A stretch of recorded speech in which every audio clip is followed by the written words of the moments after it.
Welcome to Notes 3.4, Minorities in World War II, for Ms. Richardson and Mr. Culhane's U.S. History class. So first, we're looking at some specific minority groups in World War II that really had an impact or things changed for them. So women, we're going to look at them. Japanese Americans had a big change. African Americans, Hispanic Americans, and American Indians all had some change or influence during this time period. So why were minorities such a big deal, and why did things change so much for this? Well, because all the white men who had been working in America and making the changes went to war. They enlisted in the armed forces to go fight overseas, fight the Japanese. Pearl Harbor made them want to be part of the war and stop these terrible people. We also have the draft passed, and so that's going to take a lot of people. Now, that's not to say it's not going to take African American, Native American, Japanese American men. It just means that the white men go and do that, which opens up jobs for some of these minorities, including the women. But the first group we want to talk about is African Americans and their assistance, their help in the war effort. So after Pearl Harbor, we have African Americans who join the military. We had African Americans in the military before this, but for them it was very different because they had segregated units, segregated facilities. Actually, African Americans were not allowed to actually be in combat. So they could have support positions, they could be cooks, things like that, but they could not actually be active combat, and they were in segregated facilities. So they're fighting. We have groups that really fought. One of the most famous groups of African American units that fought in World War II was the Tuskegee Airmen, and here a couple of the pictures are actually of them. There are a couple movies about them. I think one's called Tuskegee Airmen, and one's called Red Tails, and it really shows that they made a difference. So these were pilots during World War II who actually got to fight battles, which was very, very unusual for African Americans. Now, they looked at this as they're fighting against racism and hatred in Europe and in Japan. So they're fighting against that overseas. So when they come back to the U.S. after the war in 1945, they really want to see a change here too. Why should we support racism at home if we don't support it in other places? And so they actually push for that. That leads to the desegregation of the military in 1948 by President Truman, and it starts to lead into our civil rights movement, which really starts in the 1950s. So it really, World War II and the military desegregation and fighting against racism in the rest of the world really changes things at home in the future. And at home, African Americans were still fighting racism. A lot of factories didn't want to hire African American workers for war work. I mean, they threatened strikes, they threatened to march on D.C. finally, and FDR actually signed an executive order that said you can't discriminate based on color or race, also creed or national origin, but this is really the first national law, it's an executive order, not a law, but the national action against racism to try to stop that. At least the first one since the Civil War legislation happened right after the Civil War. So we see some changes. We finally have people fighting for this, and as you can see in the propaganda, we have the Double Victory, Double V campaign, and African Americans in that picture. United we win, looking at stamping out racism with the propaganda. It doesn't end racism. Racial tensions exist in those northern cities. They exist at those jobs, competition for those jobs, and it ends up leading to some riots in some of the northern cities during World War II. So while most people are supporting the war effort, we do have some issues underlying that effort that really come to play, and a lot of them are based on race, as you'll see as we talk through this. So a lot of it's based on that idea of people who didn't support the war effort. Why are we fighting against racism and bigotry abroad if we're not going to do it in the U.S.? And another group that this impacts is women. Many young women actually join the armed forces. We have specific armed forces groups for women. The WWIIs, the WWIIs, the SPARs. The U.S. Marine Corps did not have a really fun anagram there. But so each group had their own female group that did a lot of support for them, clerical work, administrative jobs. They could do some of the codes. They would type all the memos and things up. They also would work as nurses and drivers. So a lot of women were very involved in the war during this time. They became involved in the military, and we can see some pictures of things they did. We even had some who were, say, military pilots. I've got a picture of a few of those up here. And they were not allowed to fly combat missions, but they could drive ambulances, fly planes with soldiers or supplies. And so they really could do a lot of the jobs men could do, but they weren't allowed in combat type positions. They were support staff, not at combat. So women at home also joined the war effort by working in factories and taking industrial jobs men had traditionally had. Really, the symbol of this becomes Rosie the Riveter. And you guys have seen Rosie the Riveter. Here are some pictures of her. She becomes the symbol of women working during World War II. So that center picture, the We Can Do It, that's the most famous one. Actually, the two on the left, there's one where it's a full view, and then there's the one that looks a little different. Those are both from World War II. I'm sorry. Those are both from World War II. Then we have some actual women that this was based off of. So women doing men's job, riveting, welding, putting together these huge airplanes and tanks and things was now women's work. Now, most of the women do leave the workforce easily at the end of World War II, but it changes the attitude, and the perception is now that women can do these jobs. So this is going to lead to change in the 50s and 60s. So we're kind of building up for the 60s here, that things are going to change, and World War II shows us that they can. So I did mention Native Americans were part of the war effort. So the big help that they were in the war effort was actually in the Pacific Front, the Pacific Theater. They took these jobs called code talkers. And it was specifically Navajo Indians that really made the difference here. And there weren't a lot of them. This was a very small group. But the Navajo language is not based on any other language. It's totally independent. It's never been written down. And so what we did is the U.S. used the Navajo language and created a code off of it that we used to send messages in the Pacific. It is the only code to never have been broken.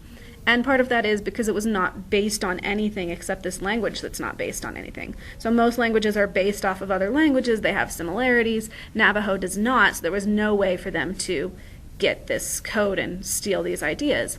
And so we had these code talkers who really were helpful in the U.S. success in World War II in the Pacific. So while during this time period, there were very few of them, they really did make a difference in that theater of war. The next group we want to talk about is Hispanic Americans. And really, we started this program called the Bracero Program in 1942 because the U.S. needed farm workers. We need people to work on the farms because everybody had gone to war. So suddenly we needed these. We actually asked for Mexicans to come to the U.S. and help with our farming. So we are essentially starting a large group of immigration from Mexico to the U.S. to have farm help, which, as we know about immigration today and Mexican immigration today, that's a lot of jobs our immigrants do. So that's kind of interesting that we started it with the Bracero Program in 1942. These same people also helped with building railroads and some other maintenance types of things. But it did lead to a lot of racial tension, especially in the Southwest, and eventually this thing called the Zoot Suit Riots. So if you look at the pictures, you see it best in the bottom left picture. The man in the zoot suit, do you see all the cloth and things that make up that suit? It really was seen as wasteful. So that was the style that they were wearing, but it was seen as wasteful because, remember, people are going to be giving up the things they need. We're rationing, we're buying war bonds, and so the concern is really that they're not supporting the war effort. And so it created a lot of racial tensions. The Zoot Suit Riots in Southern California during this time between Navy members and the Mexican workers, the Bracero workers, really got a lot of attention and created a lot of racism and hatred between the two groups during the time period. Now, while there was a lot of tension and racial tension, especially, like I said, in the Southwest between both our military and other whites and the Hispanic Americans, we had over 500,000 Hispanic Americans that served in the U.S. military during the time and actually were active in World War II, and 80% of those were Mexican Americans. So when we talk about this and we look at the Zoot Suit Riots, it's not that Hispanic Americans did not support World War II, it's that they supported it in different ways. Or if you think about it, young people don't always support rationing things. You're very concerned about style, and that made a difference as well. So the U.S. government tried to use propaganda again during this time to try to get all Americans, as you look at this piece of propaganda, everyone's an American, we're all fighting for victory, let's fight together. So that's kind of your message here. And you can tell it's specifically geared towards trying to stop the tensions between Hispanic Americans, or Mexican Americans specifically, and white Americans. So the U.S. government knew it was a problem, and they continued to try to use propaganda to stop that.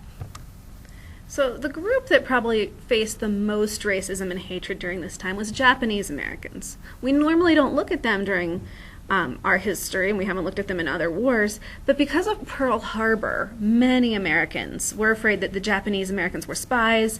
They were trying to overthrow the U.S. They wanted Japan to win, and especially on the West Coast, people were really afraid and really racist towards the Japanese Americans, and the West Coast is where the majority were. So in 1942, the U.S. government actually stepped in, and they created internment camps and relocated, that was the term they used, Japanese Americans from their homes to these camps.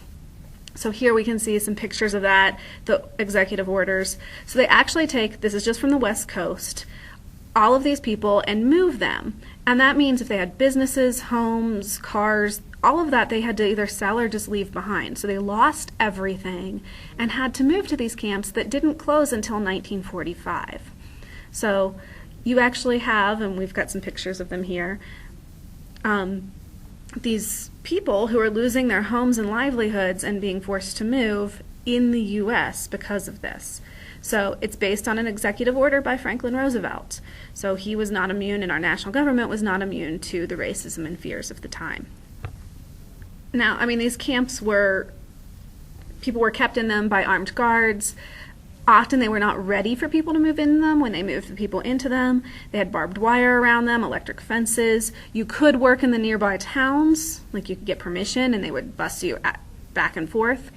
But really the only way to get out of these camps was becoming this thing called a Nisei. And those are Japanese American soldiers in World War II. So you could actually volunteer to go fight in the war, and you could leave the internment camp. Your family stayed in the camp, though. So it doesn't actually help your family, it just gets you out of the camp. And many Japanese Americans had already volunteered to be part of the war effort, even before internment started. So they could join the war effort, they could become, they could join the all-Japanese battalions. There were actually segregated groups for Asians as well as African Americans. So really no desegregation in the military during World War II. Very little at least. So they could join the war, they could be in those battalions. Many of them actually served as translators in the Pacific War because they knew Japanese, so they could help support the American war effort by translating. And despite all the fears that everyone was so afraid that Japanese Americans would support Japan in the war, not a single Japanese American was ever tried for treason or espionage based on World War II. So all of them were very loyal to the U.S. and helped the U.S. win the war. So minorities made a big difference in the World War II and in our war efforts during the time, both domestically and at war and in the military.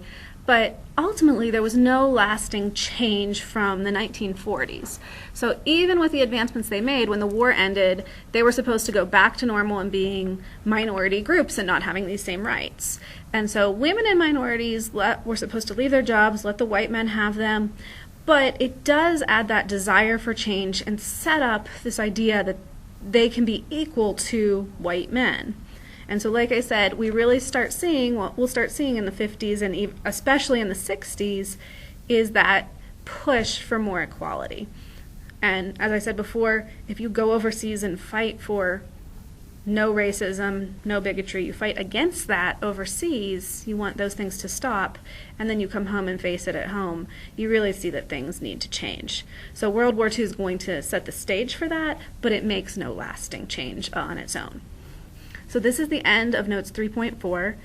Your next set is 3.5, and that will look at more about the end of war and how we ended the war in World War II.